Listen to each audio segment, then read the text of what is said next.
Headline news સીધા વેદળતપુર. બનાસકાંઠાના પાલનપુર જિલ્લા પંચાયત ખાતે આંગણવાડી કાર્યકરોએ વિરોધ પ્રદર્શન કર્યું હતું. બનાસકાંઠાના પાલનપુર જિલ્લા પંચાયત ખાતે આંગણવાડી કાર્યકરોએ વિરોધ પ્રદર્શન કર્યું હતું. બીએલઓની કામગીરી અને અન્ય કામગીરીને લઈને વિરોધ નોંધાવ્યો હતો. બીએલઓની કામગીરી શિક્ષકોની હોવા છતાં આંગણવાડી કાર્યકરોને સોંપાઈ છે. આ ઉપરાંત કાયમી કરવાની માંગ સાથે આંગણવાડી કાર્યકરોનો વિરોધ જોવા મળ્યો હતો.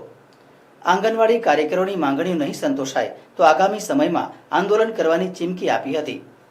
આજે રાષ્ટ્રવ્યાપી હડતાલમાં જે લેબર કોડ 4 સરકારે નવા લાગુ કર્યા છે એના વિરોધમાં ભારતભરમાં હડતાલ છે. જે લેબર કોડમાં લગભગ કિસાનો અને તમામ મજૂરો અને આંગણવાડી આશા વર્કરો બધા જ આવી જાય છે.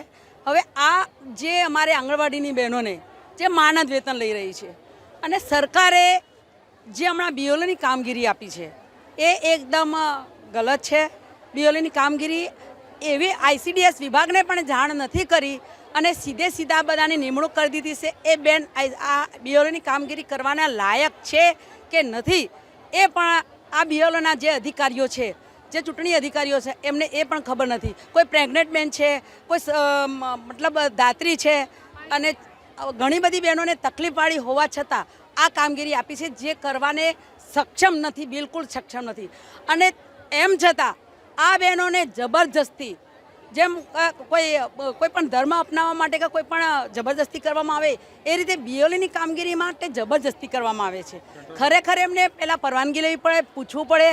અમારા આઈસીડીએસ વિભાગને પણ પૂછવું પડે કે આ બીએલઓની કામગીરી કરવી કે ના કરવી અને કોણ કરવા લાયક છે એ પણ એમને પૂછ્યું નથી ને સીધા બધાના નામના આદેશ કરી દીધા છે. ખાસ એ અમારું કામ. બીજું કે અમને હાઈકોર્ટે નામદાર હાઈકોર્ટે અમને સરકારી કર્મચારી જાહેર કર્યા છે. તો આ સરકાર એના માટે રિપિટિશન કરી અને અમને સરકારી કર્મચારી કરવા પણ તૈયાર નથી. જો હાઈકોર્ટ એવું કહેતી હોય તો આંગણવાડી વર્કર, તેડાગર અને 3જા અને 4થા વર્ગના કર્મચારી જાહેર કરો. છતાં પણ જો અમને સરકાર અમને આ બહેનોનું માનદ વેતનમાં જ કામ કરાવે અને એ પણ અતિશય કામ ઉપર કામ, કોઈ સંડાસના ટોયલેટના સર્વે કરાવે, કોઈ વિધવાઓના સર્વે કરાવે, આવી અન્ય કામગીરી કરાવીને બહેનોનું શોષણ કરી રહી છે. આનો અમને વિરોધ છે. અહીં આગળ આપની દ્રષ્ટિએ જે ગણાશે એ. આજે શું કરવાના છો? આજે માનનીય શ્રી કલેક્ટર સાહેબને અમે આવેદનપત્ર આપીશું અને અમારા જે હક માટે અમે લડીએ છીએ એની રજૂઆત કરશું. આંગણવાડી કાર્યકર બેન હું પણ છું, પણ આ આંગણવાડી બેનને બીએલઓની કામગીરી તાત્કાલિક ધોરણે આપી દેવામાં આવી છે. બેનું ઓછી ભણેલી છે, બેનને મોબાઈલ પણ ફાવતા નથી, બેનું સગર્ભા બેનું છે, કોઈ બેનું અપંગ છે, ઘણી બહેનોને તકલીફ પણ છે, બહેનોને આવડતું નથી. તો આ બહેનો કેવી રીતે આ કામ કરી શકે? અને વત્તા તો બહેનોને કેવાયસી કામ આપ્યું છે. જે કેવાયસી આપ્યું છે, જે બાલ ભોગના પેકેટ મળે છે, જે લાભાર્થી પેકેટ લેવાની પણ ના પાડે છે કે કેવાયસી એમનો દર વખતે જે લાભાર્થી છે એમનો ફોટો જ લેવો જોઈએ. તો ફોટો લેવાનું બંધ કરી દો. જો સરકારને પેકેટ આપવા છે, લાભ આપવો છે, તો શું બેનો ઉપર વિશ્વાસ નહીં આવતો?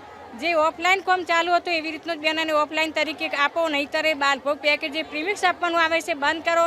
લાભાર્થી કોઈ પેકેટ લેવા માટે આવવા પણ તૈયાર નથી. આ બીએલએમનું કામ બહેનોનું બંધ કરો, બહેનોનું શોષણ બંધ કરો. બહેનોનું આનંદ વેતનમાં છીએ, આટલા પગારમાં બહેનોને પોસાય પણ નહીં અને બહેનોને આવડી પણ કામગીરી નથી.